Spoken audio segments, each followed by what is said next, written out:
Hello दोस्तों, नमस्कार, प्रणाम। मैं आपका साथी अजीत आप सबका वेलकम करता हूं अपने यूट्यूब चैनल बलजीत सर पर। तो चलिए, आप लोग देख पा रहे हैं कि जो आज हम लोग आपके सामने इस लाइव सेशन के माध्यम से टॉपिक लेकर के आए हैं, उस पे हम लोग बात करने वाले हैं काहे पे वर्ब। और वर्ब एक बहुत ही बेहतरीन टॉपिक है। वर्ब नॉन फाइनाइट पे बात करेंगे मेरे बच्चे। वर्ब नॉन फाइनाइट की आज जो है फर्स्ट क्लास पे हम लोग बात करने वाले हैं। तो बिल्कुल, वर्ब फाइनाइट एक ऐसा चैप्टर है कि कॉम्पिटिटिव एग्जाम कोई भी हो, लेकिन क्वेश्चन यहाँ से बिल्कुल आना श्योर होता है। और ये पूरी ग्रामर, अगर आपको वर्ब के बारे में पूरी जानकारी नहीं है तो आप पूरी ग्रामर में अधूरे रह सकते हो। तो इसीलिए कॉम्पिटिटिव एग्जाम की खोपड़ी में छेद करने के लिए ये हमारा एक वेरी मोस्ट इंपॉर्टेंट टॉपिक है। तो चलिए गुरुजी, आज उस इंपॉर्टेंट टॉपिक को हम लोग नस्ते नाबूद करने वाले हैं। बात होगी वर्ब नॉन फाइनाइट पे। जितने भी शेयर लाइव सेशन के साथ जुड़े हैं उन सभी को जय हिंद। सभी को एक बार जय हिंद भाई। एक बार सभी साथी कमेंट करके बताएं कि क्या हमारी आवाज़ आप लोगों तक अच्छे तरीके से पहुंच रही है, वीडियो की क्लियरिटी में कोई दिक्कत है। चलिए जल्दी से सभी साथी मुझे कमेंट्स करके बताएं, क्योंकि मैं रोज़ पढ़ाने से पहले, पढ़ाने के बाद और बीच में एक दो बार उस लाइन को जरूर बोलता हूं, जिससे मैं आज की क्लास का शुरुआत फिर करूंगा कि दरिया तेरी खैर नहीं, बूंदों ने बगावत कर दी है, इनको न समझ इतना नादा, लहरों ने बगावत कर दी है। हम मौसमा परवाने हैं, मरने का हमको खौफ कहाँ, तलवार तुझे झुकना होगा, गर्दन ने बगावत कर दी है, गर्दन ने बगावत कर दी है। तो बिल्कुल अब की बार गर्दन ने बगावत कर दी है, तलवार को झुकना होगा। पेपर कितना भी कठिन आएगा, उसको अब की बार झुकना ही झुकना पड़ेगा, क्योंकि हम लोग उसकी खोपड़ी में छेद करे बिना नहीं मानेंगे। तो चलिए गुरुजी, शुरू करते हैं आज की लड़ाई को और बात करेंगे वर्ब नॉन फाइनाइट पे। तो चलिए, वर्ब नॉन फाइनाइट पढ़ने से पहले गुरुजी, सबसे पहले मैं बात करूंगा वर्ब पे। गुरुजी बिल्कुल इसको एकदम बेसिक से लेकर के चलेंगे और एकदम एडवांस लेवल पे लेकर के छोड़ देंगे, और वहां से शुरू करेंगे जहां से आपको सीखना है, और वहां ले चल के छोड़ देंगे जहां ये पूरी तरह से खत्म हो जाएगा। तो गुरुजी, वर्ब को सबसे पहले हम लोग बात करेंगे वर्ब पे। तो वर्ब को कितने टाइप में बांटा जाता है, नॉन फाइनाइट पढ़ने से पहले कुछ जरूरी बातें आपको समझना है। तो गुरुजी, वर्ब को 2 टाइप्स में डिवाइड किया गया है। कितने टाइप्स में? 2 टाइप्स में। एक गुरुजी आपका होता है क्या, एक आपका होता है फाइनाइट वर्ब। कौन सी? FINITE यानी फाइनाइट वर्ब। एक आपका होता है non finite, non finite verb. Verb को गुरुजी 2 पार्ट में बांटा जाता है। एक होती है फाइनाइट वर्ब, एक क्या होती है गुरुजी? तो एक होती है नॉन फाइनाइट वर्ब। गुरुजी ठीक है, लेकिन फाइनाइट वर्ब क्या होती है और नॉन फाइनाइट वर्ब क्या होती है? तो याद रखिएगा, फाइनाइट वर्ब वो वर्ब होती हैं, यानी जो वर्ब्स सब्जेक्ट पर, जो वर्ब्स सब्जेक्ट पर डिपेंड करती हैं, सब्जेक्ट पर डिपेंड करती हैं, जो वर्ब्स सब्जेक्ट पर डिपेंड करती हैं उनको क्या कहा जाता है? Finite verb. लेकिन जो वर्ब्स या जिन वर्ब्स का, आप लिखो जिन वर्ब्स का सब्जेक्ट से, जिन वर्ब्स का सब्जेक्ट से कोई मतलब नहीं होता, कोई मतलब नहीं होता, उनको क्या कहते हैं? उनको कहते हैं नॉन फाइनाइट। गुरुजी बात तो हमने बड़ी लिख दी। गुरुजी बात बड़ी हमने नहीं लिखी, हमने बहुत एक गहराई की बात लिख दी, जहां से आपको पूरी बात चटाक से समझ में आ जाएगी। यानी वर्ब को गुरुजी 2 टाइप में बांटा गया, finite verb, non finite verb. गुरुजी फाइनाइट वर्ब क्या होती है, गुरुजी नॉन फाइनाइट वर्ब क्या होती हैं? तो गुरुजी फाइनाइट वर्ब वो होती है जो सब्जेक्ट पर डिपेंड करती हैं। आप कहोगे गुरुजी सब्जेक्ट पर डिपेंड करती हैं, मतलब आप क्या कहना चाहते हैं? तो मेरे बच्चे, सब्जेक्ट आपके कितने टाइप के? तो आप कहोगे गुरुजी सब्जेक्ट तो होते हैं 2 टाइप के। एक सब्जेक्ट आपका गुरुजी सिंगुलर होता है, और गुरुजी एक सब्जेक्ट आपका प्लूरल होता है। यानी जो वर्ब सब्जेक्ट पर डिपेंड करती है, सब्जेक्ट के नंबर पर डिपेंड करती है, उसको हम लोग फाइनाइट वर्ब कहते हैं। और सब्जेक्ट पर, और सब्जेक्ट कितने, एक सिंगुलर होता है, एक प्लूरल, दुइये तरह के सब्जेक्ट होते हैं। तो सिंगुलर सब्जेक्ट के साथ कैसी वर्ब लगाओगे? Singular verb. कैसी वर्ब लगाओगे? सिंगुलर वर्ब लगाओगे। लेकिन प्लूरल सब्जेक्ट के बाद गुरुजी वर्ब कैसी लगाओगे? तो गुरुजी वर्ब लगाओगे प्लूरल। ये रही बात, आपको बहुत गंभीरता से समझना है कि ये रही फाइनाइट वर्ब की बात। यानी अगर सब्जेक्ट सिंगुलर तो वर्ब सिंगुलर, अगर सब्जेक्ट प्लूरल तो वर्ब प्लूरल। लेकिन ये वाली जो होती हैं, इन जिन वर्ब का सब्जेक्ट से कोई मतलब नहीं होता है, यानी नॉन फाइनाइट वर्ब में सब्जेक्ट का कोई मतलब नहीं। सब्जेक्ट आपका कैसा भी हो, सब्जेक्ट चाहे आपका गुरुजी सिंगुलर हो और सब्जेक्ट आपका गुरुजी चाहे तो कैसा हो, प्लूरल हो। सब्जेक्ट चाहे गुरुजी सिंगुलर हो और सब्जेक्ट चाहे प्लूरल हो, हमारे कुछ ऐसी वर्ब होती हैं कि सिंगुलर के साथ भी वही लगती हैं और प्लूरल के साथ भी वही लगती हैं। तो जो सब्जेक्ट सिंगुलर हो या प्लूरल, सब के साथ एक ही तरह की वर्ब, उनको गुरुजी बोलेंगे नॉन फाइनाइट वर्ब। लेकिन जो सब्जेक्ट को देख के चटाक से अपना फॉर्म बदल देती हैं, उनको गुरुजी हम क्या कहेंगे? उनको कहेंगे फाइनाइट वर्ब। अब एग्जाम्पल के तौर पर इसके नीचे एक एग्जाम्पल लिखता हूं। एक जैसे लिख दिया जाए, ही राइट्स आ लेटर। गुरुजी एक सेंटेंस आपके सामने मैंने लिख दिया, ये सेंटेंस लिखा है he writes a letter. He writes a letter एक सेंटेंस लिख दिया, और एक सेंटेंस लिख दिया जाए दे राइट्स आ लेटर। गुरुजी एक सेंटेंस हमने आपके सामने ये लिख दिया। अच्छा, नहीं दिख रहा है, कोई बात नहीं है, नहीं दिख रहा, मैं इसको सही कर रहा हूं, इसको मैं सही से लिखूंगा, दिखेगा कैसे नहीं। दे राइट्स आ लेटर। अब दिख रहा है? हाँ गुरुजी अब दिख रहा है, लेकिन टेढ़ा है, कोई बात नहीं है। ये देखो, एक सेंटेंस, दो सेंटेंस, एक लिखा है ही राइट्स, एक लिखा ही राइट्स आ लेटर।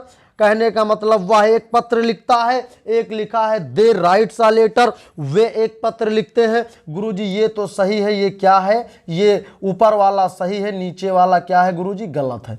गलत क्यों है? गुरुजी सब्जेक्ट सिंगुलर तब तो मेन वर्ब में एस लगेगी, लेकिन अगर सब्जेक्ट प्लूरल तो फिर मेन वर्ब में एस नहीं, मेन वर्ब की कैसी फॉर्म लगेगी? फर्स्ट, यानी इस एस को हटा दिया जाए। तो कहने का मतलब, अब बताओ राइट होता है कि नहीं? राइट होता है। सब्जेक्ट पर जो वर्ब डिपेंड करेगी उसको हम लोग क्या बोलेंगे? फाइनाइट वर्ब बोलेंगे। तो कहने का मतलब अगर यहां पे सिंगुलर सब्जेक्ट था तो वर्ब हमने सिंगुलर लगाया, लेकिन जैसे सब्जेक्ट को प्लूरल किए तो चटाक से वर्ब अपनी फॉर्म को बदल के दूसरी फॉर्म में आ गई। यानी जब ही था तो राइट्स था, लेकिन जैसे हमने इसको दे कर दिया तो राइट अपने आप को बदल दिया, इसने अपनी जगह पे किसको भेज दिया? अपनी दूसरी फॉर्म किसको? राइट को भेज दिया। बात समझ में आ गई। लेकिन इधर देखा जाए, आप जैसे इसका इधर देखो, ऊपर देखो, जैसे इस तरफ देखो, ये इसके एग्जाम्पल्स हैं। कह दिया जाए ही हैड,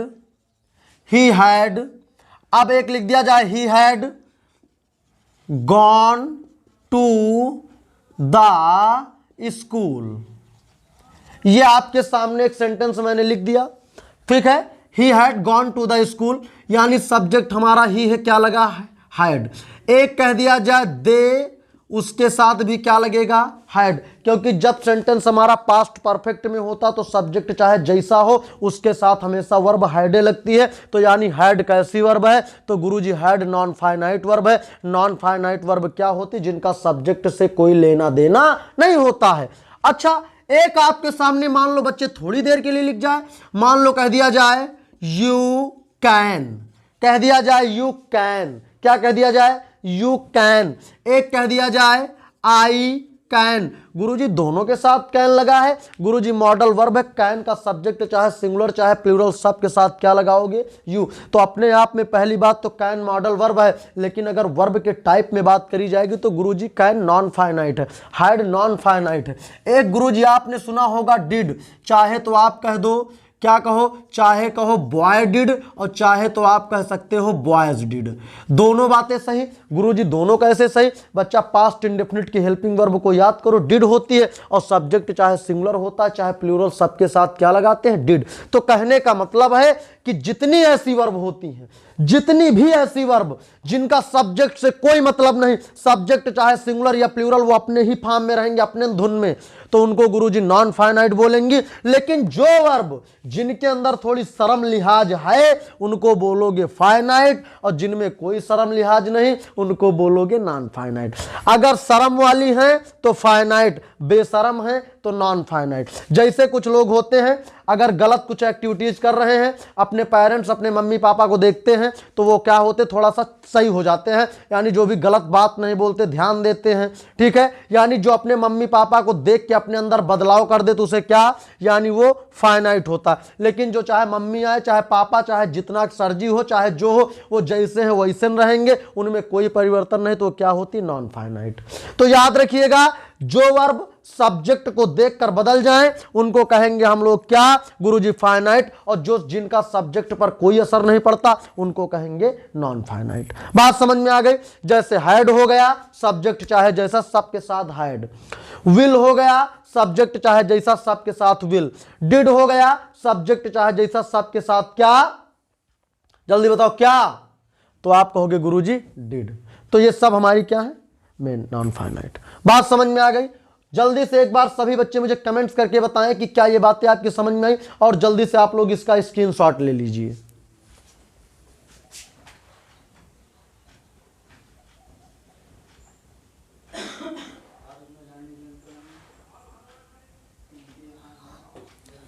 चलिए जल्दी से, ठीक है, ले लिया स्क्रीनशॉट, वेरी गुड। क्या यहां तक में कोई दिक्कत है किसी को? अगर किसी भी साथी को यहां तक में कोई दिक्कत है तो वो जल्दी से कमेंट कर सकता है, क्योंकि बिल्कुल ये इतनी गंभीर बातें हैं। अब हम लोग बिल्कुल उन डिफिकल्ट चैप्टर्स की ओर चलेंगे जिनमें आपको समझने में बड़ी कठिनाई होती है, लेकिन आपको कहीं ना समझ में आए। अब की बार आप पढ़ के, अगर आपको बिल्कुल हम कह रहे हैं कि हम पढ़ाएं तो तुम भूल के दिखाओ, कोई भी बहुत बड़ा भुलक्कड़ हो और हम पढ़ाएं तो बेटा तुम खाली भूल के दिखा दो। क्लास में आए हो, वर्ब क्या है, नॉन फाइनाइट के बारे में नहीं जानते हो, लेकिन जाते जाते जरा हमसे पूछना, आज तुम अपने आप में सोचना, जो चीज़ तुमको नहीं आती बड़ी जल्दी भूल जाते हो, जाते जाते तुम देखना कि ऐसी कौन चीज़ बचती है तुमको समझ में नहीं आती। मैं सब कुछ समझा दूंगा और बिल्कुल यहीं से क्वेश्चन छपवा दूंगा, इसमें कोई इफ बट नहीं है। आगे चलो, एक सेंटेंस लिख रहा हूं, आपको कमेंट करना है, कमेंट में जवाब देना है कि वर्ब कौन सी है। एक लिख दिया जाए, यू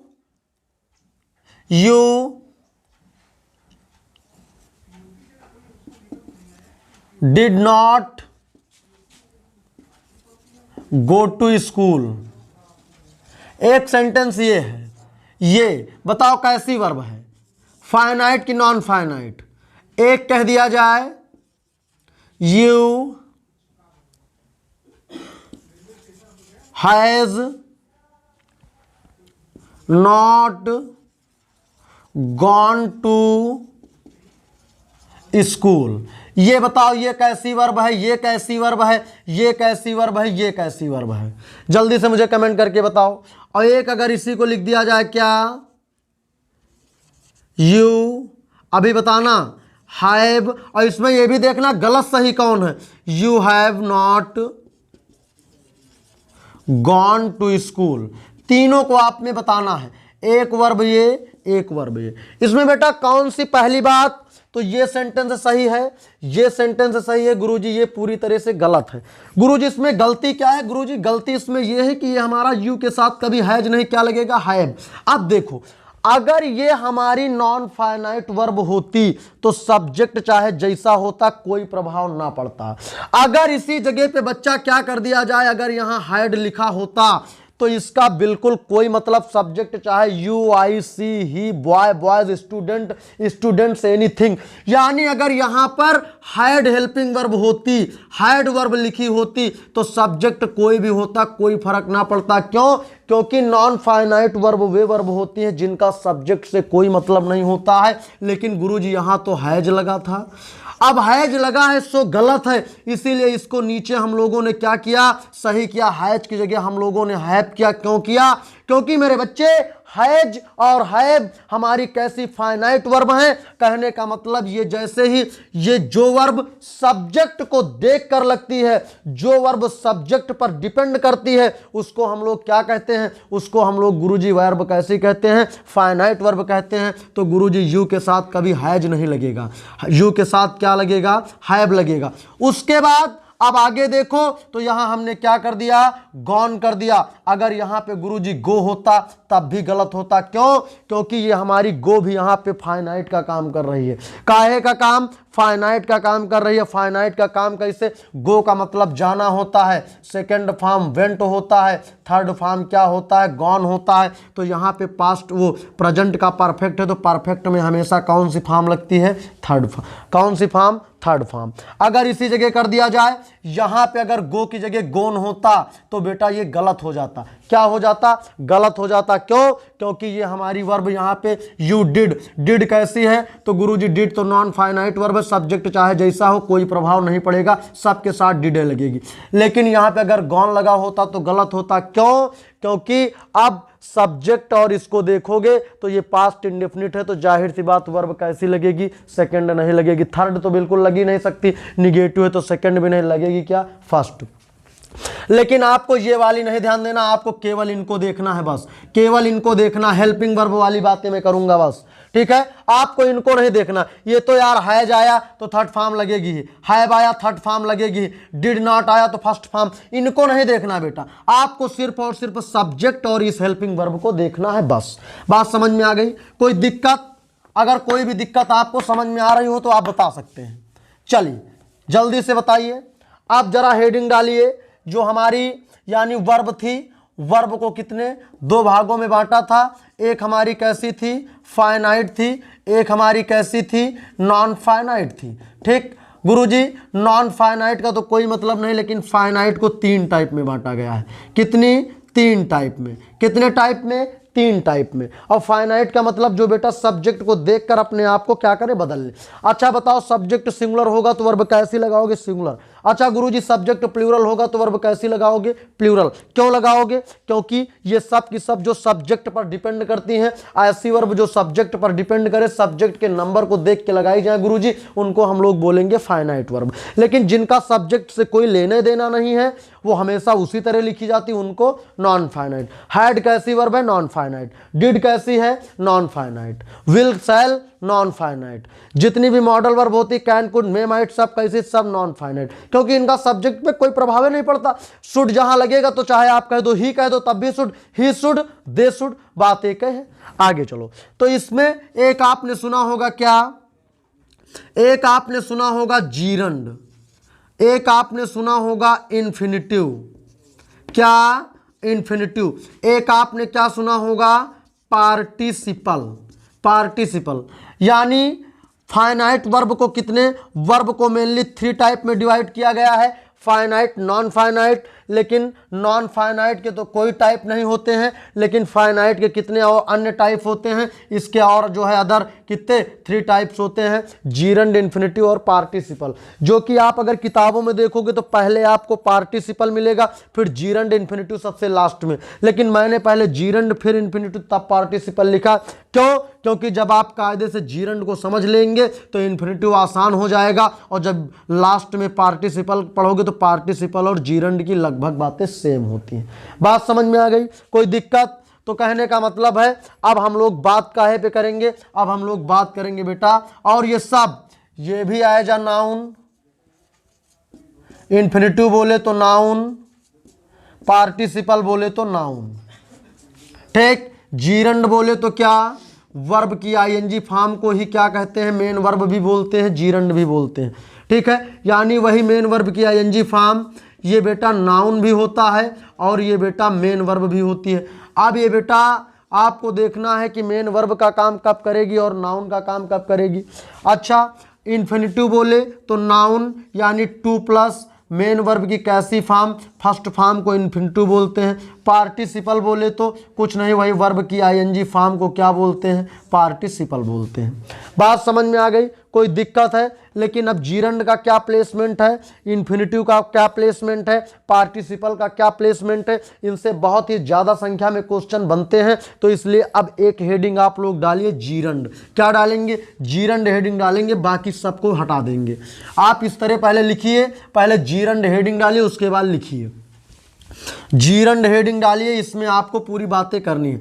और जीरंड बोले तो मैंने बता दिया था, जीरंड बोले तो नाउन, क्या नाउन, जीरंड बोले तो नाउन, यानी कहने का मतलब है यही जो मर की आईएनजी फॉर्म है, यही काम काहे का, यही काम बेटा नाउन का करती है, और यही काम बेटा काहे का, मेन वर्ब की आईएनजी फॉर्म बोले तो मेन वर्ब लिखो, आईएनजी वाईएनजी छोड़ो, यही मेन वर्बों का काम करेगी। आप सुनो, हमारे कितने टोटल टेंस होते हैं गुरुजी? बात लौट के उसी टेंस पे चलो। तो गुरुजी टेंस टोटल कितने होते हैं? आप कहोगे 12 टेंस होते हैं। कितने टेंस होते हैं? 12 टेंस होते हैं। 12 टेंस में गुरुजी 3 टेंस तो ऐसे होते हैं परफेक्ट वाले, present perfect, past perfect, future perfect, जिनमें हमेशा कैसी फॉर्म लगती है, मेन वर्ब की थर्ड फॉर्म लगती है। अब 12 से 3 निकल गए, बचे 9।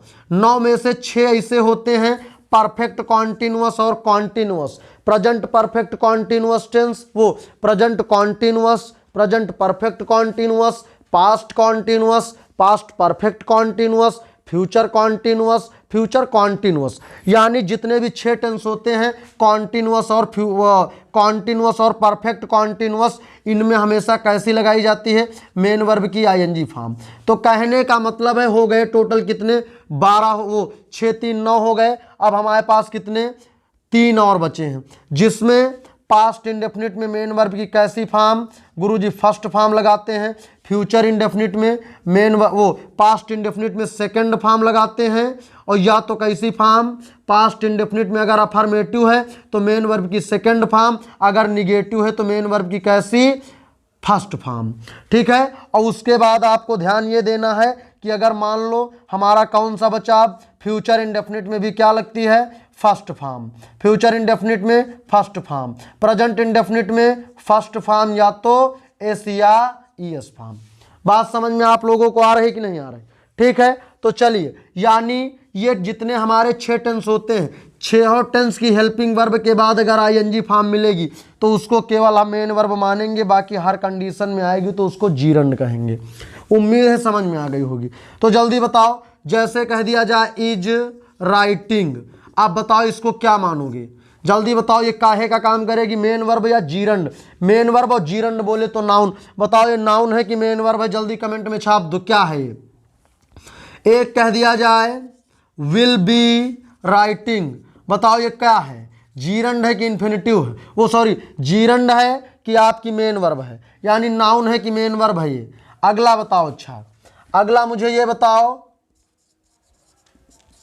राइटिंग इज कह दिया जाए, बताओ ये क्या है, जीरंड है कि मेन वर्ब है?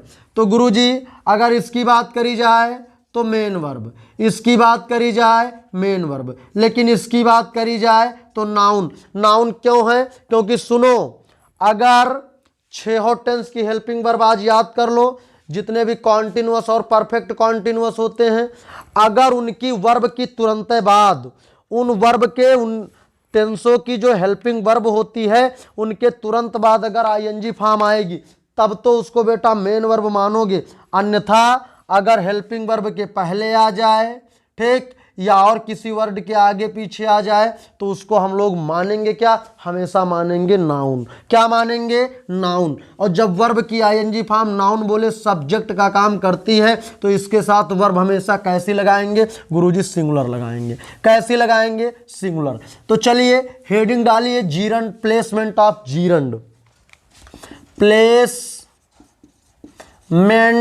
पूरी बातें लिखते चलो, placement of gerund, placement of, बहुत ही आसान सी भाषा में मैं बताऊंगा ताकि आप बिल्कुल बहुत ही आसानी से समझ के अपना काम पूरा करें। ठीक है। प्लेसमेंट ऑफ जीरंड, जीरंड के टोटल कितने प्लेसमेंट होते हैं? तो गुरुजी एक तो gerund as a noun use, वो सॉरी एज आ सब्जेक्ट, क्या as a subject, gerund is use as a subject, gerund is used as a subject, एक as a object, as a object, एक क्या होता है, यानी जीरंड को subject की तरह, ऑब्जेक्ट की तरह, और किस तरह लिखिए, आगे लिखिए प्रीपोजिशन के बाद, किसके बाद, प्रीपोजिशन के बाद, ठीक। प्रीपोजिशन यानी जिसको हम लोग कॉम्प्लीमेंट बोलते हैं, कॉम्प्लीमेंट यानी ऑब्जेक्ट के बाद जो कुछ बचता अदर वर्ड या कॉम्प्लीमेंट, एक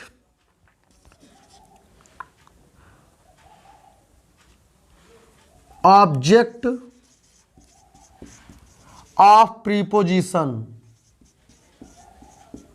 ऑब्जेक्ट ऑफ प्रीपोजिशन, या आप कह सकते हो प्रीपोजिशन के बाद, आफ्टर प्रीपोजिशन या ऑब्जेक्ट ऑफ प्रीपोजिशन, कुछ भी बोल सकते हो। एक आप क्या बोल सकते हो इसको, आफ्टर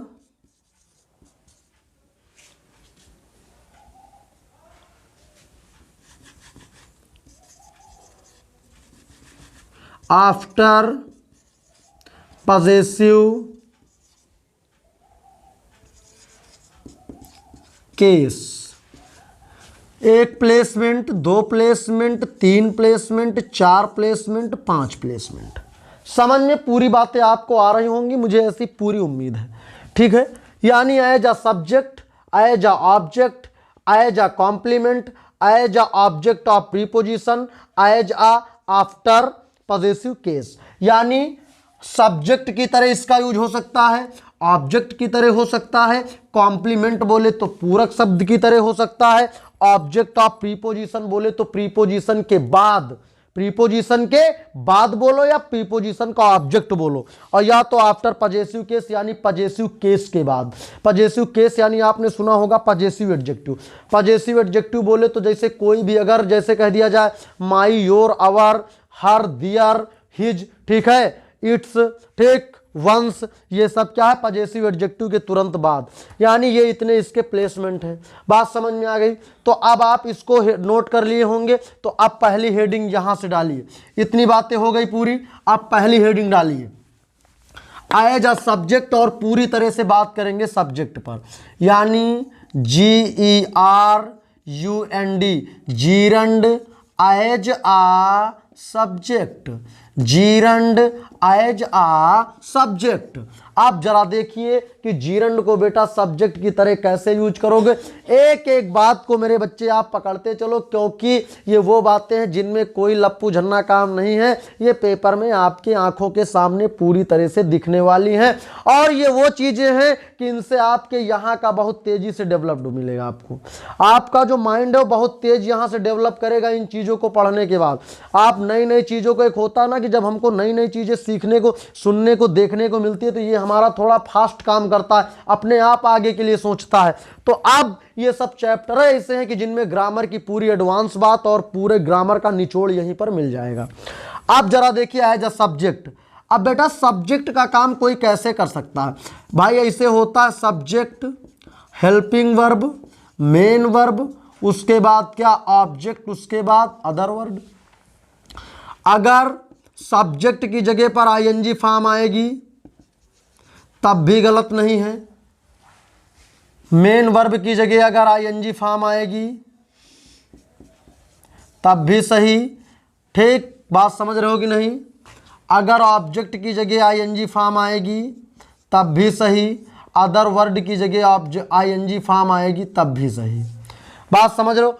1 2 3 4 वही ऑब्जेक्ट वाली बात है। तो ऑब्जेक्ट कहाँ मिलेगा, रुक जाओ, चाहे ऑब्जेक्ट कहो ऑब्जेक्ट के प्लेस पर, हो चाहे कहो प्रीपोजिशन के ऑब्जेक्ट के बाद या प्रीपोजिशन के बाद, कुछ भी कहो, ठीक है। अब सुनो, अब जब भी 1 2 3 4 किसी भी सेंटेंस में 4 जगह ये हो गया, एक आपका चाहे कहो ऑब्जेक्ट यार, चाहे कहो प्रीपोजिशन के बाद, क्योंकि मेन वर्ब हो गई और प्रीपोजिशन के बाद, यानी वर्ब और प्रीपोजिशन के बाद हमेशा ऑब्जेक्टिव केस का यूज किया जाता है, इसलिए मैंने यहां प्रीपोजिशन नहीं लिखा है। यानी इसमें 1 2 3 4 टोटल, यानी 4 जगह पर आईएनजी फॉर्म का यूज किसी सेंटेंस में किया जाएगा तो वो गलत नहीं होगा, बशर्ते जब आईएनजी फॉर्म 6 टेंस की हेल्पिंग वर्ब के तुरंत बाद आएगी तब तो गुरुजी इसको क्या मानोगे, तब तो उसको मेन वर्ब मानोगे। अन्यथा हर कंडीशन में अगर सब्जेक्ट की जगह आया तो नाउन, ऑब्जेक्ट की जगह आया तो नाउन, अगर अदर वर्ड की जगह आया तो आपका क्या होगा, नाउन। बात समझ में आ गई कि नहीं आ गई? यानी अगर 6 टेंस होते हैं, उन टेंस की हेल्पिंग वर्ब के तुरंत बाद मेन वर्ब की आईएनजी फॉर्म आएगी, तब तो इसको मेन वर्ब मानोगे आईएनजी फॉर्म को। अन्यथा कहीं पर आ जाए, यहाँ यहाँ यहाँ, ये सब नाउन है। अब सब का सब नाउन है, ये तुम समझ लो। अब नाउन है तो हेल्पिंग वर्ब के पहले आएगा तो सब्जेक्ट मानोगे, ये हेल्पिंग वर्ब मेन वर्ब के बाद आएगा ऑब्जेक्ट मानोगे, इधर आएगा तो अदर वर्ड मानोगे। लेकिन कहने का मतलब चाहे ऑब्जेक्ट हो, चाहे सब्जेक्ट हो, चाहे कॉम्प्लीमेंट, इन सब का काम या तो नाउन करता है या प्रोनाउन करता है। तो मेन वर्ब की आईएनजी फॉर्म अगर इन सब की जगह पे लिखा जाएगा तो उसको नाउन ही मानोगे। बात समझ में आ गई? एग्जाम्पल लिखो, जैसे सभी बच्चे जैसे एग्जाम्पल लिखें। अगर आपको कोई भी दिक्कत है तो आप मुझे तत्काल कमेंट में बता सकते हैं, ठीक है। आगे बेटा जरा एग्जाम्पल लिखो। जैसे कह दिया जाए स्मोकिंग इज नहीं गुरुजी, आर, स्मोकिंग आर हार्मफुल, वो इज हार्मफुल, हानिकारक। चलिए जल्दी से बताइए ये सेंटेंस आपका कैसा है, सही है कि गलत है? कुछ इसमें एडवांस बातें छिपी हैं जिनको मैं आपको बताऊंगा। Walking is uh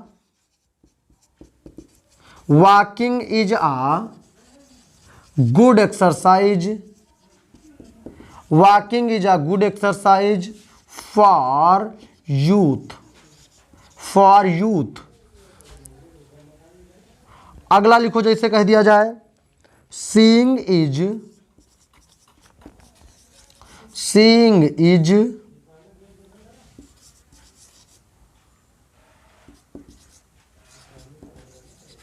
believing. ये आपके सामने बेटा 3 सेंटेंस लिखे गए हैं। 3 बताना ये है कि इसमें कौन सा सही है कौन सा गलत है। गुरुजी स्मोकिंग मिल गया, गुरुजी वॉकिंग मिल गया, गुरुजी सीइंग मिल गया। गुरुजी जब ये हेल्पिंग वर्ब, ये हेल्पिंग वर्ब, ये हेल्पिंग वर्ब, गुरुजी हेल्पिंग वर्ब के तुरंत पहले यूज किसका होता है गुरुजी, सब्जेक्ट का।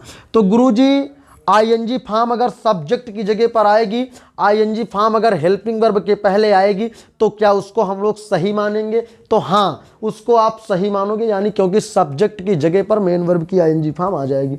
गुरुजी एक बार आईएनजी फॉर्म के साथ आपने वर्ब प्लूरल लगाया यानी आर लगा दिया, बाकी सब के साथ गुरुजी आप क्या लगा रहे हैं, आपने इज लगाया। तो गुरुजी ये दोनों गलत है कि ये गलत है? तो बिल्कुल याद रखिएगा ये भी सही है, ये भी सही है। गलत कौन है बेटा? फर्स्ट नंबर वाला गलत है। गलत क्यों है? क्योंकि याद रखिएगा, बिल्कुल आज से इस बात को बिल्कुल सौगंध उठा लीजिए, कसम खा लीजिए। और क्या कसम खाओगे? कि अगर कभी भी मेन वर्ब की आईएनजी फॉर्म अगर सब्जेक्ट का काम करेगी तो इसके साथ हमेशा वर्ब कैसी लगेगी? Singular verb. कैसी लगेगी? Singular verb. बात समझ में आ गई?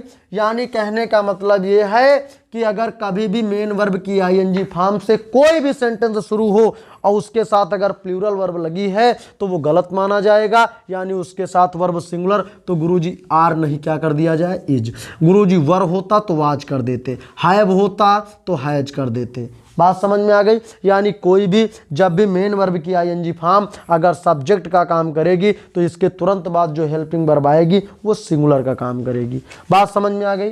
वो सिंगुलर होनी चाहिए। क्या यहां तक की बातें समझ में आ गई? जल्दी से सभी बच्चे मुझे कमेंट करके बताएं क्या यहां तक में कोई डाउट किसी को। अगला एक सेंटेंस मैं आपके सामने लिख रहा हूं, जैसे मैं आपके सामने लिख दूं लाफिंग हैव, आपको केवल छापना है सही है कि गलत है। Laughing have. अगला लिख दिया जाए राइटिंग डू। अगला लिख दिया जाए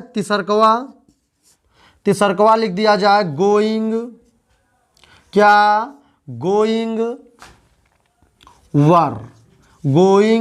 वर। जल्दी से बताइए इसमें बेटा कौन सही है कौन गलत है। और एक मैं और लिख रहा हूं, कमिंग आर। चलिए और इसमें पूरा मैं नहीं लिख रहा हूं, मैं केवल आपको जीरंड जीरंड दे रहा हूं। पहली बात तो वर्ब के पहले आईएनजी फॉर्म आएगी तो चाहे कहो जीरंड, जीरंड बोले तो सब्जेक्ट और सब्जेक्ट बोले तो नाउन। ठीक है, यानी गुरु ये भी गलत, गुरुजी ये भी गलत, गुरुजी ये भी गलत, गुरुजी ये भी गलत। और ये क्यों गलत हैं? तो गुरुजी ये गलत इसलिए हैं क्योंकि जब भी, अब आगे सेंटेंस कुछ भी लिखा जाए, मैंने आगे का सेंटेंस नहीं लिखा क्योंकि ये जब भी आएंगे तो केवल ये दोनों वर्ड आगे पीछे वाले वर्ड देखना, सेंटेंस से कोई मतलब नहीं, कुछ भी आ जाए। यहां पे ये समझना है कि सब्जेक्ट शुरू होगा तो क्या करोगे, अगर सेंटेंस अगर मेन वर्ब की आईएनजी फॉर्म से शुरू होगा तब क्या होगा। तो बेटा अगर सेंटेंस मेन वर्ब की आईएनजी फॉर्म से शुरू तो वो सब्जेक्ट, और सब्जेक्ट अपने बाद लेगी हेल्पिंग वर्ब। तो दुनिया का कोई भी सेंटेंस मेन वर्ब की आईएनजी फॉर्म से शुरू होगा तो उस सब के साथ वर्ब हमेशा सिंगुलर लगेगी, हैव नहीं, हैव का सिंगुलर क्या लगाओ, हैज। डू नहीं, डू का सिंगुलर क्या लगाओ, डज। वर नहीं, वर का सिंगुलर क्या लगाओ, वाज। आर नहीं, आर का सिंगुलर क्या लगाओ, इज। आप बताओ क्या ये बात समझ में आ गई कि हाँ गुरुजी अब तो समझ गए कि अगर वर्ब की आईएनजी फॉर्म सब्जेक्ट की जगह होगी तो हमेशा उसके साथ वर्ब हम सिंगुलर लगाएंगे। हाँ, अगर ऐसी बातें आप पूरी तरह से पकड़ लिए हो तो बिल्कुल आपको कोई डाउट नहीं होने वाला है। अगली हेडिंग डालो जीरंड। अगली दूसरी हेडिंग है जीरंड, GERUND, जीरंड एज आ ऑब्जेक्ट। जीरंड एज आ ऑब्जेक्ट, यानी जीरंड को मेरे बच्चे ऑब्जेक्ट की तरह आप कैसे यूज करोगे, अब जरा हम लोग बात इस पे करेंगे। अब जीरंड ऑब्जेक्ट, तो जाहिर सी बात ऑब्जेक्ट बोले तो या तो अब चाहे तो आईएनजी फॉर्म या तो हेल्पिंग वर्ब के बाद आएगी या मेन वर्ब के बाद आएगी या प्रीपोजिशन के बाद आएगी, यानी अब कहीं भी हो सकती है सब्जेक्ट को छोड़कर। हेल्प और मेन वर्ब का काम कब करेगी, 6 टेंस के बाद अगर आएगी तब जानते हो मेन वर्ब माना जाएगा, अन्यथा हर कंडीशन में तो उसको हम नाउन कहेंगे। अब हेडिंग डाल लीजिए आप लोग, ऑब्जेक्ट जैसे लिखिए। अब we like going, we like going, और या तो आप लिख सकते हो वॉकिंग। हम पसंद करते हैं क्या, वॉकिंग। हम पसंद करते, गोइंग को हटा के वॉकिंग लिखो, क्या, वॉकिंग। और वैसे कोई ऐसी बात नहीं, आप लिखो कुछ भी आईएनजी फॉर्म। आप बताओ ये सब्जेक्ट हुआ जी गुरुजी, ये हमारी मेन वर्ब हुई जी गुरुजी। अगर सब्जेक्ट प्लूरल तुरंत बाद मेन वर्ब की फर्स्ट फॉर्म तो प्रेजेंट इंडेफिनिट। ठीक है, यानी हम टहलना, वी लाइक हम पसंद करते हैं, वॉकिंग टहलना। तो बताओ अब ये हमारा काहे का, ये हमारा यहाँ पे नाउन का काम कर रहे हैं। और नाउन बोले तो अब भाई सब्जेक्ट मेन वर्ब, आगे हेल्पिंग वर्ब, मेन वर्ब के बाद हेल्पिंग वर्ब तो आएगी नहीं। अब ये जाहिर सी बात ये काहे का, इसके वर्ब के बाद लिखा है तो ये नाउन का काम कर रहे हैं। नाउन बोले तो क्या, एक तो नाउन दूसरा ऑब्जेक्ट। बात समझ में आ गई कि नहीं आ गई, कोई दिक्कत किसी को? अगला लिखो जरा, Sohan has stopped, Sohan has stopped. ये पहला एग्जाम्पल था बेटा ये वाला, और ये दूसरा Sohan has stopped running, RUNING running. जल्दी बताओ क्या दिक्कत है इसमें? अच्छा चलो ठीक है, डबल एन मान लिए भाई, रनिंग आपको लिखना है। बताओ कोई दिक्कत नहीं है, चाहे डबल एन लगाओ चाहे सिंगल एन लगाओ, जौन तुम्हारी मर्जी हुआ लगाओ। अब तुम पहले तो आज जाओ रनिंग की पहले ढूंढ के लाओ वर्ब क्या होती है, इसीलिए छोड़ दिया उत्ते। चलो बताओ बेटा, तुमको दिमाग कुछ नहीं लगाना है। बताओ सब्जेक्ट हुआ, हेल्पिंग वर्ब, मेन वर्ब के बाद ऑब्जेक्ट आता है, यानी ये काहे का काम कर रही है, जीरंड बोले तो नाउन का काम कर रही है।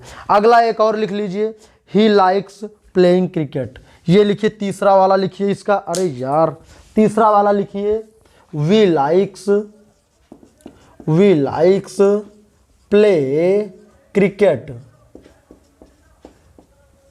We likes play cricket. इसको जल्दी से चेंज करिए, वी लाइक्स प्ले क्रिकेट। ये क्या है, ये गुरुजी गलत लिखा है, इसको सही करने के लिए क्या करो, वी लाइक प्ले नहीं गुरुजी, क्या करोगे, प्लेइंग क्रिकेट। बात समझ में आ गई, वी लाइक प्लेइंग क्रिकेट। क्यों, क्योंकि सब्जेक्ट हो गया, वर्ब हो गई, ऑब्जेक्ट हो गया, और ऑब्जेक्ट या सब्जेक्ट की जगह आईएनजी फॉर्म आएगी तो उसको गलत नहीं माना जाएगा। एक बार जितने भी शेर लाइव सेशन के साथ जुड़े हैं वो मुझे कमेंट करके बताएं कि क्या यहां तक की बातें सब्जेक्ट और ऑब्जेक्ट की समझ में आई। तो एक एक एग्जांपल लेके पूरी तरह से कॉम्प्लीमेंट वाले को उड़ा दो। चलिए हेडिंग डालिए, gerund as a object, gerund as a object of the preposition, of the preposition. जल्दी से इसको छापिए, हेडिंग डालिए, सेंटेंस लिखिए, they are found, they are found of playing, they are found of playing cricket, cricket. चलिए CRICKET वो cricket लिखा है, यानी subject, helping verb, main verb, preposition, और प्रीपोजिशन के बाद क्या, यानी प्रीपोजिशन के ऑब्जेक्ट के रूप में देखो प्रीपोजिशन के बाद क्या आ गई, तो यहाँ पे इसको क्या मानोगे, अब इसको बोलोगे आप नाउन, और नाउन बोले तो जीरंड। क्या नाउन बोलोगे और नाउन बोले तो क्या कहोगे, जीरंड कहोगे। समझ में बात आ गई कि नहीं आ गई। अगला एक और इसका दे दूं, इसका सभी लोग जल्दी से करके दिखाएंगे, जल्दी से करेंगे। लिखा है the students are tried, the students are tried, the students are tried of waiting। जल्दी से बताइए इसका क्या होगा। यानी देखो ये हो गया प्रीपोजिशन हुआ, प्रीपोजिशन के बाद आईएनजी फॉर्म आई, इसको क्या मानोगे, इसको मानोगे आप जीरंड। क्या मानोगे, जीरंड। अब अगर ऐसे पेपर में आएगा, अग्निवीर में ऐसे आएगा, इसके नीचे बेटा अंडरलाइन कर देगा और नीचे ऑप्शन दे देगा नाउन, जीरंड, वो हेडिंग में दे देगा, जीरंड दे देगा, मेन वर्ब दे देगा, ठीक, और कंजंक्शन दे देगा, रिलेटिव प्रोनाउन दे देगा। इस तरह के बेटा आपको कितने ऑप्शन मिलेंगे, 4। या तो ऐसे मिल सकता है नाउन, प्रोनाउन, आर्टिकल, कंजंक्शन, इस तरह से 4 ऑप्शन मिलेंगे। तो आपको चाहे तो जीरंड ऑप्शन में तो उस पर टिक करना है, नाउन ऑप्शन में है तो उस पर टिक करना है, ठीक है। क्यों, क्योंकि प्रीपोजिशन के बाद हमेशा आएगा तो क्या आएगा, वो नाउन ही आएगा। बात समझ में, यानी प्रीपोजिशन के बाद जो आएगा वो ऑब्जेक्टिव केस होता है, और ऑब्जेक्ट का काम या तो नाउन या प्रोनाउन, लेकिन अगर मेन वर्ब की आईएनजी फॉर्म अगर प्रीपोजिशन के बाद आएगी तो बेशक उसको ऑब्जेक्ट ही मानोगे। समझ में आ गई बात। अब हेडिंग डालिए जरा सभी लोग, जीरंड एज आ कॉम्प्लीमेंट, जीरंड एज आ कॉम्प्लीमेंट, जीरंड एज आ कॉम्प्लीमेंट, जीरंड एज आ कॉम्प्लीमेंट। एग्जाम्पल लिखिए जरा सभी लोग, कॉम्प्लीमेंट में जीरंड का यूज बेटा कैसे होगा।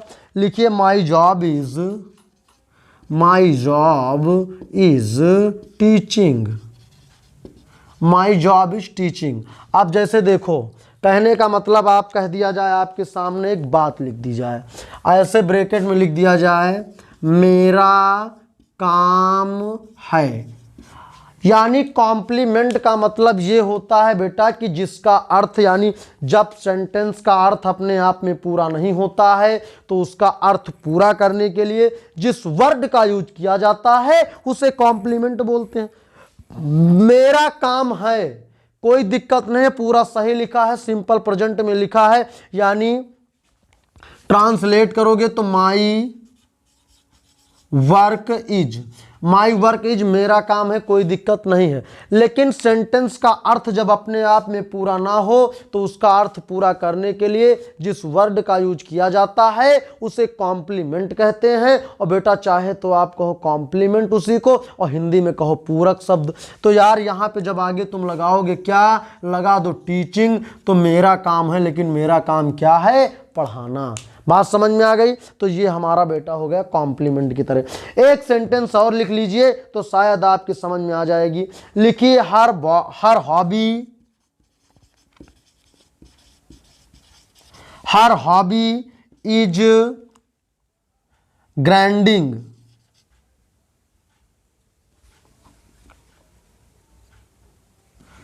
हर hobby is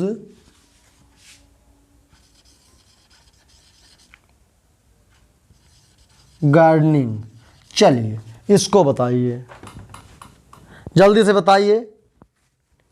her hobby is gardening, जल्दी से बताइए। अब इधर देखो, यानी इतने को बंद करो, उसकी आदत है।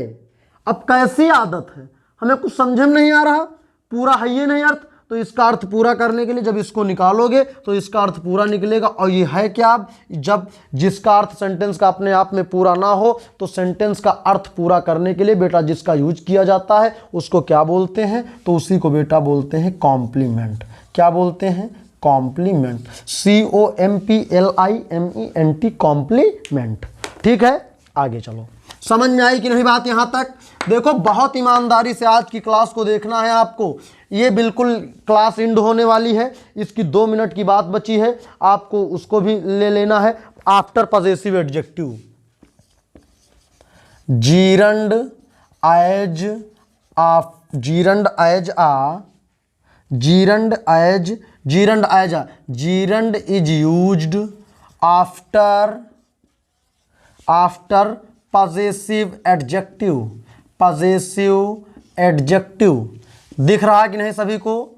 सभी को दिख रहा है, वेरी गुड। ठीक है, चलिए एक सेंटेंस मैं आपके सामने लिख रहा हूं और वो सेंटेंस कुछ ऐसे है, यानी पजेसिव एडजेक्टिव की बात है। लिखिए, वी शुड नॉट,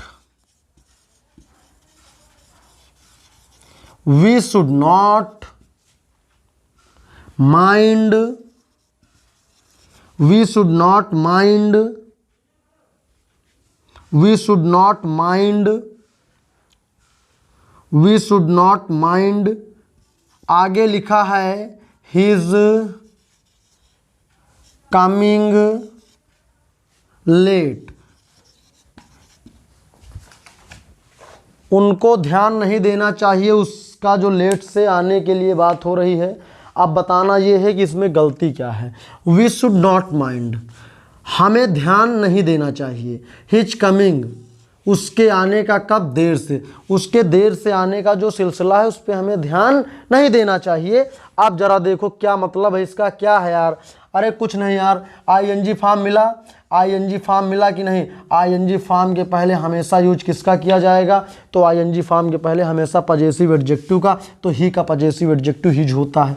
अगर कभी भी आपको लिखा मिल जाए मी ज्वाइनिंग, कभी भी लिखा मिल जाए मी ज्वाइनिंग, ये बेटा गलत है, सही उधर लिखो। कभी भी लिख दिया जाए सी कमिंग, ये बेटा गलत है, उसको सही करके लिखो। आगे आप सही करके लिखते चलो। इधर मैं मान लो कभी लिख दिया जाए अस गोइंग, ये आपका गलत है। सही करने के लिए क्या करोगे? मी की जगह माई, सी की जगह हर, अस की जगह आवर, क्या करोगे? आवर। तो आवर गोइंग हमारा जाना, हर कमिंग उसका आना, माई ज्वाइनिंग मेरा जुड़ना। बात समझ में आ गई? इस तरह से ये सही होंगे। तो याद रखिएगा पजेसिव एडजेक्टिव के पहले कभी भी आर उसका यूज नहीं किया जाएगा, ऑब्जेक्टिव केस का, ना पजेसिव प्रोनाउन का, ना तो सब्जेक्टिव केस का। मेन वर्ब की ING फॉर्म यानी जीरंड के पहले हमेशा यूज किसका होगा? Possessive adjective. अगर पजेसिव एडजेक्टिव के बाद बोले किसका यूज, तो नाउन का यूज किया जाता है, क्योंकि ये एडजेक्टिव है माई और ये ING फॉर्म को नाउन माना जाता है, इसीलिए नाउन के पहले एडजेक्टिव, एडजेक्टिव के बाद नाउन। तो ज़रा एक बार मुझे सभी लोग कमेंट करके बताएं कि क्या आज की क्लास आपको पूरी तरीके से समझ में आई, कहीं पर आपको कोई दिक्कत समझ में आ रही है। जल्दी जितने भी बच्चे हमारे लाइव सेशन के साथ जुड़े हैं वो मुझे एक बार बेटा कमेंट करके बताइए, ताकि मुझे थोड़ा यहाँ तसल्ली मिले कि हाँ विगत 1 घंटे में जितनी भी मेहनत की गई वो मेरे बच्चों को पूरी तरह से समझ में आई है। जल्दी से मुझे सभी बच्चे बताने का कष्ट करें। चलिए, वर्ब कितने प्रकार की होती है बेटा? तो वर्ब दो टाइप, वर्ब को कितने प्रकार में बांटा गया बेटा? दो टाइप में डिवाइड किया गया है। एक होता है फाइनाइट वर्ब, एक होता है नॉन फाइनाइट वर्ब। गुरुजी फाइनाइट वर्ब क्या होती है, नॉन फाइनाइट? तो फाइनाइट वर्ब वे वर्ब होती हैं जो सब्जेक्ट पर डिपेंड करती हैं, सब्जेक्ट के नंबर पर डिपेंड करती हैं। अगर सब्जेक्ट सिंगुलर तो वर्ब सिंगुलर लगेगी, लेकिन उसी सब्जेक्ट को प्लूरल कर दो तो वो प्लूरल वाली बदल के क्या हो जाएगी, प्लूरल वो भी हो जाएगी। लेकिन जो नॉन फाइनाइट होती हैं उनका सब्जेक्ट वर्ब एग्रीमेंट से कोई मतलब सब्जेक्ट से नहीं होता है। सब्जेक्ट सिंगुलर है तो प्लूरल है तो वो सब के साथ वही लगती है। जैसे हैड हो गया, कैन हो गया, कुड हो गया, मे, माइट, शुड, हैड, ठीक है, ये सब हमारी कैसी हैं? तो ये सब हमारी बेटा नॉन फाइनाइट वर्ब है, क्योंकि इनका सब्जेक्ट से कोई लेना देना नहीं होता है। लेकिन अगर आपके सामने मैं बात करूं कि नॉन फाइनाइट वर्ब को कितने पार्ट में बांटा गया, तो गुरुजी उनका कोई टाइप नहीं है। लेकिन फाइनाइट को कितने टाइप में बांटा गया, तो गुरुजी उनको बांटा गया है 3 टाइप में। कितने टाइप में गुरुजी? 3 टाइप में उनको बांटा गया है। 3 टाइप गुरुजी कौन कौन से हैं? तो गुरुजी एक जीरंड है, इन्फिनिटिव है, पार्टिसिपल है। बात समझ में आ गई? तो सबसे पहले हम लोगों ने जीरंड हेडिंग भी डाल लिया। और जीरंड का प्लेसमेंट क्या होता है गुरुजी? जीरंड के टोटल 5 प्लेसमेंट होते हैं। कितने प्लेसमेंट गुरुजी? टोटल 5 प्लेसमेंट होते हैं। अच्छा गुरुजी, आईएनजी फॉर्म को जीरंड यानी नाउन कब मानेंगे और मेन वर्ब की आईएनजी फॉर्म कब मानेंगे? तो गुरुजी आईएनजी फॉर्म केवल एक कंडीशन बनती है, लेकिन उसके नाउन होने की 5 कंडीशन बनती हैं। अगर वो नाउन का काम करेगी तो सेंटेंस में 5 जगह पे रह सकती है, लेकिन अगर वो मेन वर्ब की आईएनजी फॉर्म का काम करेगी तो केवल एक जगह। 12 टेंस होते हैं गुरुजी। 12 टेंस में 6 ऐसे होते हैं जो कॉन्टिन्यूअस और परफेक्ट कॉन्टिन्यूअस होते हैं।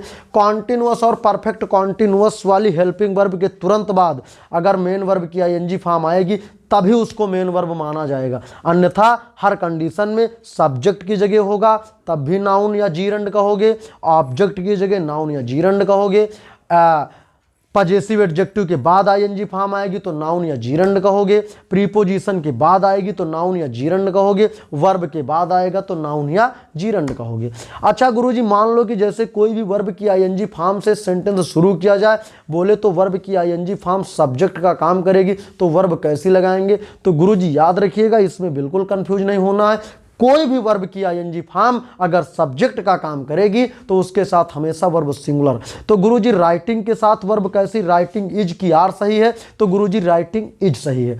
गुरुजी लाफिंग वर सही है कि लाफिंग वाज सही है? तो गुरुजी लाफिंग वाज सही है। गुरुजी कमिंग हैव सही है कि कमिंग हैज सही है? तो गुरुजी कमिंग हैव गलत है, कमिंग हैज सही होगा। गुरुजी राइटिंग डू सही है कि राइटिंग डच सही है? गुरुजी राइटिंग डच सही है। क्यों? क्योंकि जीरंड अगर सब्जेक्ट का काम मेरे बच्चे करेगी तो उसके बाद जो भी हेल्पिंग वर्ब आएगी तो हमेशा सिंगुलर वाली होनी चाहिए। तो एक बार मुझे जितने भी शेर हमारे इस लाइव सेशन के साथ जुड़े हैं वो मुझे कमेंट करके बताएं कि क्या आज की ये शानदार क्लास जो वर्ब नॉन फाइनाइट की पहली क्लास आज चलाई गई, क्या इसमें आपको कोई दिक्कत है? ये तो आज हम लोगों ने जीरंड पढ़ा, कल की क्लास में हम लोग इन्फिनिटिव पढ़ेंगे, अगली क्लासों में हम लोग किसको पढ़ेंगे? तो नॉन फाइनाइट को, वो इन्फिनिटिव दूसरी क्लास में। यानी आज की क्लास में हाँ थोड़ा सा हैंग होने लगते हैं ना, अब 1 घंटा होने वाला हो गया है, ठीक। यानी आज की क्लास में हम लोगों ने बेटा क्या पढ़ा? जीरंड पढ़ा। कल की क्लास में दूसरे पे इन्फिनिटिव पढ़ेंगे, तीसरे पे क्या पढ़ेंगे? तो पार्टिसिपल पढ़ेंगे, present participle, past participle, perfect participle. यानी जो वर्ब की क्लासें हैं, ये क्लासें बेटा आपकी कितनी उसमें जाएंगी? तो 4 क्लासों में इनको, यानी ये जो वर्ब वाले या चैप्टर है इसको 4 क्लासों में एंड करने का टारगेट रखा गया है। तो आप सभी अगर चैनल पर नए हैं तो चैनल को सब्सक्राइब करें, और अगर आपका सपना डिफेंस के किसी भी सेक्टर में जाने का है तो बिल्कुल आप हमारे चैनल को सब्सक्राइब करें, चैनल के साथ जुड़े रहें। और आप हमारी चैनल के डिस्क्रिप्शन में जाइए और वहाँ पे लिंक दी हुई है Agnipath English batch, Agnipath English batch, ठीक है। तो उस पर आप क्लिक करेंगे, उस लिंक पे आपको पूरे हमारे इस अग्निपथ बैच की जितनी भी इंग्लिश की क्लासेस सीरियल से आपको पूरी मिल जाएंगी। आप इससे पहले की क्लासों को देखिए, नोट्स बनाइए, और ये प्रेजेंट टाइम जो क्लासें आ रही हैं इनको भी देखिए। और लगातार इसी तरह की शानदार क्लासें पढ़ने के लिए आप रोजाना रात 8:30 बजे से इसी अपने YouTube चैनल बलजीत सर पर आना ना भूलें। लगातार पढ़ें, मन लगा के पढ़ें, अपनी मंजिल को प्राप्त करके जाएं। तो उम्मीद करते हैं ये बातें आपके समझ में आई होंगी। एक बार मुझे सभी बच्चे कमेंट करके बताएं कि आज की क्लास कैसी लगी। आपके कमेंट का मुझे बेसब्री से इंतज़ार है। आप अपने कमेंट के माध्यम से मुझे बताएं तो मैं अपनी क्लास को यहीं पर रोक दूँ। पार्टिसिपल मेरे बच्चे बिल्कुल इसी तरह जगह से इंड हो गया है, पर वो सॉरी जीरंड आज की क्लास में इंड, बेसिक बातें इंड, इनमें कोई दिक्कत नहीं है। अगर इन बातों को सभी लोग अच्छे से समझ गए हो तो आगे की बातें आपके लिए बाएं हाथ का खेला होने वाली हैं। तो चलिए, सभी को समझ में आया? अच्छा है भाई, बहुत अच्छा, गुड भाई, गुड, वेरी गुड। चलिए, तो सभी से आज की बात को यहीं तक रखते हैं, बाकी की बात अगली क्लास में। थैंक यू, जय हिंद, जय भारत, और मिलेंगे अगली क्लास में। तब तक के लिए जय हिंद।